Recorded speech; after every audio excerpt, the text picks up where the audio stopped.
Oh là là, mais qu'est-ce que c'est mignon! Ils sont à croquer. Oui, cette formule risque d'envahir la presse au sujet du film. Vampire humaniste cherche suicidaire consentant est un film québécois. Et c'est d'ailleurs typiquement le genre de titre de film à la québécoise. Un truc assez descriptif et français, francophone. Et ça marche bien dans le sens comédie du film. Pour vous, petit medley de quelques titres de films connus version québécois. Les Bagnoles. Le Pouilleux millionnaire. Histoire de jouer. Vidéo sur demande. Bref, dans l'idée d'un doublage français, ces titres sont finalement plus logiques qu'en France, mais c'est toujours amusant pour nous Français de voir ces films connus avec une traduction différente. Ces modifications au Québec, si vous vous posez la question, elles font suite à une loi pour protéger la langue française, parce que le Québec, c'est une petite part de francophonie au milieu d'un océan d'anglais. Bref, petite parenthèse, et rien à voir avec le film finalement, parce que celui-ci est 100% français, donc pas de traduction de titre. Sacha est une jeune vampire avec un grave problème. Elle est trop humaine pour mordre. Lorsque ses parents exaspérés décident de lui couper les vivres, sa survie est menacée. Heureusement pour elle, Sacha fait la rencontre de Paul, un adolescent solitaire au comportement suicidaire qui consent à lui offrir sa vie. Ce qui devait être un échange de bons procédés se transforme alors en épopée nocturne, durant laquelle les deux nouveaux amis chercheront à réaliser les dernières volontés de Paul avant le lever du soleil. Le film se lance avec l'enfance de cette vampire, Sacha. Ça permet de nous expliquer les causes de son trauma. Cette première séquence, un petit peu au look vintage désaturé, nous permet de rencontrer une famille version famille Adams. Et on a aussi le droit à un moment loufoque qui va mettre un petit peu l'ambiance du film avec Rico Berlingot, le clown. C'est un clown pour la fête d'anniversaire de Sacha. Bon, c'est très bien, on parle de trauma, mais pourquoi il y a un trauma? C'est bien les clowns, non?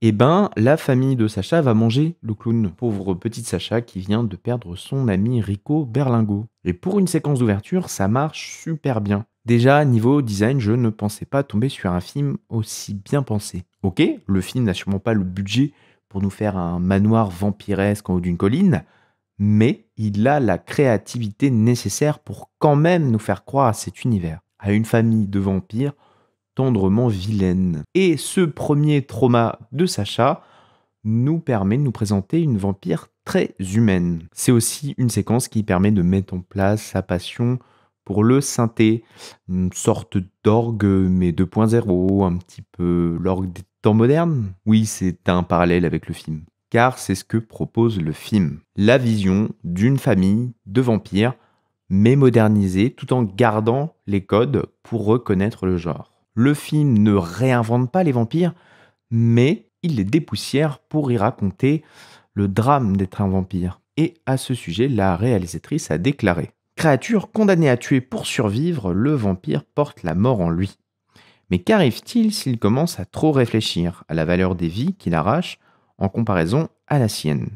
C'est en se posant cette question à la fois éthique, philosophique et au potentiel tragicomique qu'est né le personnage de Sacha, une jeune vampire humaniste prête à se laisser mourir pour épargner autrui. Je ne suis pas un grand connaisseur de l'univers vampirique, puisant ses origines dans des mythes assez lointains et probablement dans une nature réelle de quelques maladies. Des maladies, là encore, d'un autre temps. Les vampires sont depuis peu représentés comme étant d'énigmatiques et reclus riches, souvent en classe.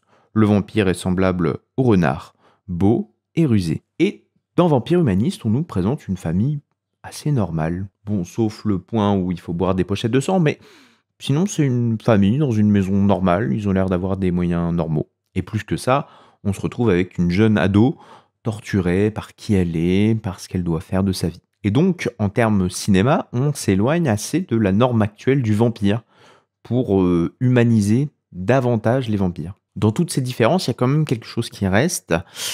Eh bien, l'ennemi du vampire, ça a toujours été plus ou moins la religion. Et la croix devient même une arme pour combattre le vampire. Eh bien, là encore, l'opposition avec la religion semble gentiment se manifester à la fin du film. sur un sujet qui est absolument d'actualité et qui est assez sensible du côté religieux. Bref, avec ce genre de thématique retournée, et dans un monde qui est de plus en plus athée, le vampire en tant que monstre semble de moins en moins extrême. Hier, on avait un cinéma qui nous proposait de lutter face aux vampires, et aujourd'hui, on a un cinéma qui a plutôt tendance à nous mettre du côté des vampires. Alors, au cours des dernières décennies, le vampire s'est-il humanisé ou les spectateurs se sont-ils vampirisés? Bref, on commence à s'éloigner un petit peu du film, mais c'est assez passionnant et je vous invite à vous intéresser au sujet des représentations du vampire au cours des siècles. Revenons plus en profondeur au film qui nous intéresse. Et je souhaite dire un mot,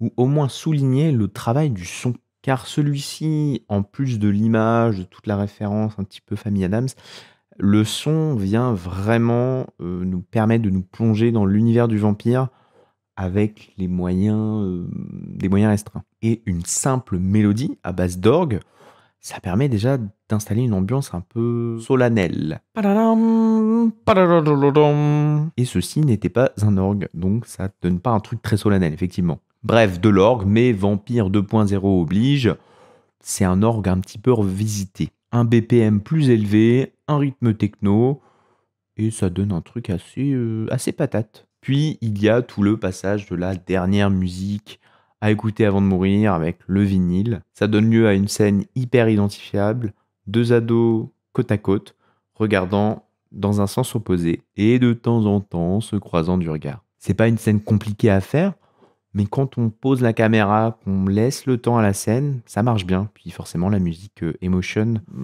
elle est très sympa. On remarque également dans cette scène une certaine transcendance des émotions chez Sacha. Les lumières, le son, les émotions de Sacha se font entendre. On a cette vampire qui de façade est neutre, façon Mercredi Adams, mais qui va en quelque sorte exprimer un trop-plein d'émotions en déversant cette décharge sur ce qui l'entoure. Ça rend les tensions internes de Sacha hyper visuelles et donc bien plus intenses. Le film ne tombe pas dans la facilité de se dire c'est des vampires, on donne pas grand chose autour de ça, parce que c'est ce qui me faisait peur, moi.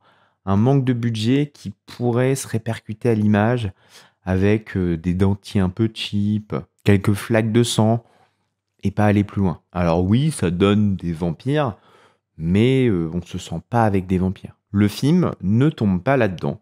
Le film travaille l'univers du vampire, si ça peut vous rassurer sur ce point-là. Parce que le vampire au cinéma, c'est pas juste des gens qui mordent des gens. Et encore moins dans un film qui veut y mettre de la comédie, qui part du postulat que justement Sacha n'arrive pas à mordre des gens. Et venons-en à la fin du film, toujours sans spoiler. On fait quoi maintenant? Une BD sur la team Vampire Humaniste, genre on crée une licence? Parce que là, du coup, le film, on dirait une sorte d'origin story sur la naissance des Men in Black du suicide. Bon, en même temps, il n'y a peut-être pas grand-chose de plus à raconter autour de ça. Ou alors, faut garder le truc des dernières volontés et toutes les aventures se font sur les volontés. Oui, moi je suis dans une logique Hollywood, on fait 25 suites et tout.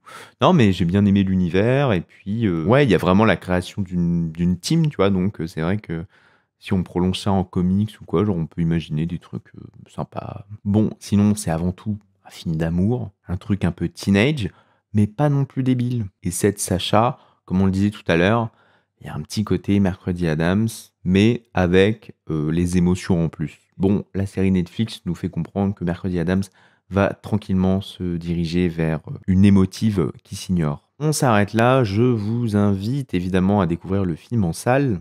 C'est aussi soutenir la francophonie et nos amis du Québec. J'ai vu une version sous-titrée du film. Je pense que sans les sous-titres, le film se comprend, mais pas dans son intégralité. Pourquoi? Parce qu'il y a beaucoup d'expressions qui, pour un Français, sont totalement inconnues. Notamment le es-tu correct? En France, es-tu correct, ça vient plutôt traduire une sorte de bienséance. Le fait d'être respectueux avec les autres, être correct dans son comportement. Côté Québec, j'ai l'impression que ça traduit plutôt être correct avec soi-même, être correct dans sa tête, en mode ça va bien. Donc ça reste compréhensible pour des Français, mais en même temps très éloigné des termes qu'on utiliserait. Mais c'est aussi l'occasion pour nous de découvrir le québécois autrement que par des blagues sur les Québécois. Merci à tous, n'hésitez pas à partager cette vidéo et comme dirait, JP, on gagne à me connaître. Le mot de la fin, il faut que je découvre le Dracula de Coppola. Eh oui, ma culture vampire n'est pas au point du tout.